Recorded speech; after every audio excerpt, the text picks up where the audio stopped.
Third லெசனோட continuation. அதாவது third லெசனில் நம்ம நேற்றுக்கு வந்து ஒரே ஒரு பார்ட் தான் பார்த்தோம். இப்போது நம்ம ரெண்டாவது பார்க்க போகிறது வந்து விதிவிலக்கு மேலாண்மை. நேற்று பார்த்தது objectives, MBO management by objectives பார்த்தோம். இன்னைக்கு MBE management by exception. Exception அப்படின்னா விதி விலக்கு, விதிகளில் இருந்து விலகி செல்றது, விதிகளில் இருந்து விலகி செல்றது. விதிகள்னா என்ன? ரூல்ஸ். விதிகள்னா என்னது? ரூல்ஸ். விலகி போகிறது அப்படின்னா அந்த ரூல்ஸை வந்து மதிக்காமல் இருக்கிறது, சரியா அவங்களோட வேலைகளை வந்து முழுமையாக செய்யாமல் இருக்கிறது, அவங்கள வந்து ஈடுபடாமல் இருக்கிறது. இதெல்லாம் தான் வந்து விதிவிலக்கு. ஸோ ஒரு நிர்வாகம் பொறுத்த வரைக்கும் அதை எப்படி கையாளணும் அப்படிங்கிறதும் கற்றுக்கணும். ஏன் கையாளணும் கற்றுக்கணும்? நாளைக்கு நீ ஒரு மேனேஜராக போனீங்கன்னா உன் கூட ஒர்க் பண்ணுற எல்லா ஒர்க்கர்ஸுமே வந்து ஒரு பாசிட்டிவ் அப்ரோச்சோட உன்னை வந்து அணுக மாட்டாங்க. உனக்கு கீழே 20 பேர் வேலை செஞ்சாங்கன்னா ஒரு 17 மெம்பர்ஸ் வந்து நீ சொல்கிற எல்லாத்துக்கும் கோஆப்ரேட் பண்ணுவாங்க. ஒரு 3 மெம்பர்ஸ் வந்து அதுலேருந்து டிஃப்ரெண்ட்டாக இருப்பாங்க. அந்த மாதிரி டிஃப்ரெண்ட்டாக இருக்கவங்கள நம்ம எப்படி ஹேண்டில் பண்ணணும், அதுதான் இதில் நீங்கள் பார்க்க போகிறீங்க. ஸோ விதிவிலக்கு மேலாண்மைனா என்னென்னா, நிறுவன குறிக்கோள்களில் இருந்து விலகி செல்லும் செயல்களை சரி செய்தல். விலகி செல்லும் செயல்களை சரி செய்தல். யாரெல்லாம் விலகி போகிறாங்க, அதில் இன்வால்வ் ஆகலையோ அவங்கள சரி செய்யறது தான் இந்த விதிவிலக்கு மேலாண்மையில் நீங்கள் கற்றுக்க போகிறீங்க. ஸோ விதிவிலக்கு மேலாண்மையினுடைய செயல்முறை என்ன? இவங்களோட செயல்முறை தான் என்ன அப்படின்னா, நிர்ணயிக்கப்பட்ட குறிக்கோள்களுடன் அடையப்பட்ட குறிக்கோள்களை ஒப்பீடு செய்து, என்ன நிர்வாகம் வந்து என்ன குறிக்கோள் நமக்கு கொடுத்துருக்கு, என்ன செய்யணும்னு நமக்கு கொடுத்துருக்கு, அதில் நம்ம எவ்வளோ அடைஞ்சிருக்கோம், ஏன் நம்மளால் அதை அடைய முடியல, அப்போ யார் நம்மளோட கோஆப்ரேட் பண்ணலை, இந்த ஒர்க்கில் யார் வந்து சரியாக ஈடுபாடு காமிக்கலை அப்படிங்கிற ஒரு அனலைசிஸ், ஒரு ரிப்போர்ட்டை எடுத்து ஒரு மேனேஜர் அவருக்கு மேலே இருக்கக்கூடிய மேல் அதிகாரிகள் கிட்ட ஒரு ரிப்போர்ட்டை கொடுக்கறது. இதுதான் வந்து ஃபர்ஸ்ட் ஸ்டெப். ஸோ அவர் தான் என்ன பண்ணுவாங்க, ரிப்போர்ட்டை வந்து கொடுப்பாங்க. இவங்க என்ன மேனேஜர் தானே, அதுக்கு மேலே இருக்கக்கூடிய நிர்வாகத்துக்கு நம்மளுக்கு என்ன தெரிய போகுது அப்படின்னு கீழ்நிலையில் உள்ள ஒர்க்கர்ஸ் வந்து நினைக்கிறது ரொம்ப ஒரு தப்பான செயல். மேனேஜர் வந்து டைரெக்டாக யாரையும் வேலை விட்டு போங்க அப்படின்னு சொல்கிற அதிகாரம் கிடையாது. ஆனால் நிர்வாகத்தில் இருக்கக்கூடிய ஹையர் அஃபீஷியல்ஸ் ஒருத்தரை வேலையை விட்டு போங்க அப்படின்னு சொல்கிறாங்கன்னா அது மேனேஜர் கொடுக்கக்கூடிய ரிப்போர்ட்டை வச்சு தான் அவங்க அனலைஸ் பண்ணுவாங்க.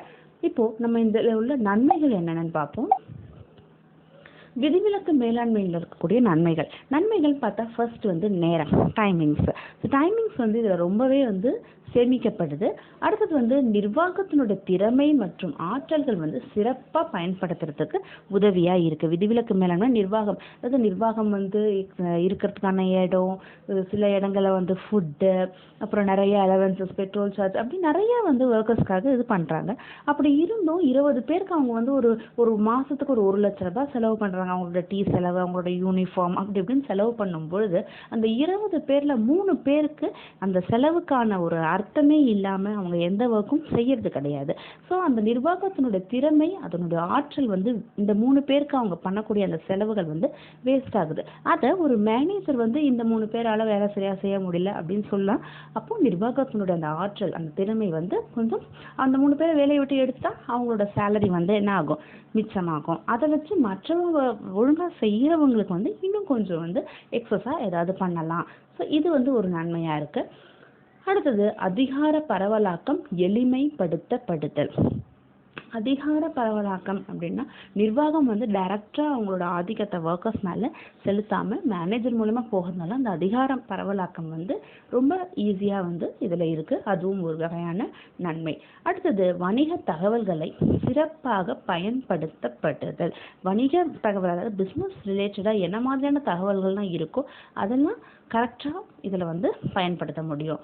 நெக்ஸ்ட் வந்து சிக்கல்களை கண்டறிவதன் மூலம் மேலாண்மை எச்சரிக்கையாக இருக்க முடிகிறது. ஸோ என்னென்ன ப்ராப்ளம்ஸ் இருக்குன்னு தெரிஞ்சுக்கிறதுனால ரொம்ப எச்சரிக்கையாக, ரொம்ப ஸ்லோவாக, பொறுமையாக எதை செய்யலாம், எதை செய்யக்கூடாது, அதை எப்படி ஹேண்டில் பண்ணலாம் அப்படிங்கிற ஒரு கரெக்டான டெசிஷன் வந்து எடுக்க முடியும். அடுத்தது வந்து குறிக்கோள் செயல்திறன் மதிப்பீட்டில் பயனுள்ளதாக உள்ளது. குறிக்கோள், அப்போது இவ்வளோ பேர் இப்படி பண்ணுறாங்க, இப்படி பண்ணலை அப்படிங்கிறது தெரிஞ்சனால நம்மளோட குறிக்கோளை அடையிறதுக்கு இன்னும் எவ்வளோ ஸ்டெப்ஸ் நம்ம வந்து போக வேண்டியது இருக்குது அப்படிங்கிறத வந்து நம்மளால் அனலைஸ் பண்ண முடியும். நெக்ஸ்ட் வந்து இந்த விதிவிலக்கு மேலாண்மையில் என்ன மாதிரியான குறைபாடுனா 2 குறைபாடு தான். ஒன்று, மேல்நிலை மேலாளர்கள் முடிவெடுப்பதால் கீழ்நிலை ஊழியர்களின் உற்சாகம் வந்து குறைதல். முடிவுகள் வந்து மேல்நிலையில் இருக்கவங்க எடுக்கிறதுனால இவங்களோட மோட்டிவேஷன் வந்து குறைய ஆரம்பிக்கும். ஏன்னா மோஸ்ட்லி நிறைய கம்பெனிஸில் வந்து ஹையர் அத்தாரிட்டிஸ் யாருன்னு டைரெக்டாக சில பேர் வந்து பார்த்து கூட இருக்க மாட்டாங்க. பட் அவங்க தான் இவங்களை வந்து வேலையை விட்டு எடுக்கிறாங்கங்கும்போது அது ஒரு சின்ன டிசப்பாயின்மெண்ட் தான். 2வது வந்து இந்த விதிவிலக்கு காரணமாக பணி நீக்கம் செய்யப்படுகிறார்கள். நிறைய பேர் வந்து வேலையை விட்டு நீக்கம் செய்யப்படுறதுனால இதுவும் ஒரு குறைபாடாக கருதப்படுது. இதோட இந்த 3rd லெசன் வந்து உங்களுக்கு முடிஞ்சிருச்சு. நெக்ஸ்ட் வந்து கொஷின் ஆன்சர்ஸ் நான் வந்து அனுப்பியிருக்கேன். அதை வந்து கொஷின் ஆன்சரில் வந்து வெறும் பெருவினா மட்டும்தான் அனுப்ப வேண்டியது இருக்கும். அதை நான் வந்து அனுப்பி விட்டுட்டேன். இதோட உங்களுக்கு 3rd லெசன் முடிஞ்சிருச்சு. இந்த லெசனில் உள்ள 2 மார்க்ஸ் அந்த 3 மார்க்ஸ் வந்து நீங்கள் தரவு பண்ணிக்கோங்க. ஏன்னா ஃபஸ்ட்டு டெஸ்ட் நான் கொடுக்குறேன்னா இந்த 3 லெசன்லேருந்து தான் ஃபஸ்ட்டு டெஸ்ட் உங்களுக்கு வந்து இருக்கும். 25 மார்க்ஸ்க்கு ஸ்லிப் டெஸ்ட் இருக்கும். ஸோ ஃபர்ஸ்ட் டெஸ்ட்லேருந்து இந்த 3 லெசனில் உள்ள 2 மார்க்ஸ் அண்ட் 3 மார்க்ஸை தான் கொடுக்க போகிறேன். Okay, thank you students.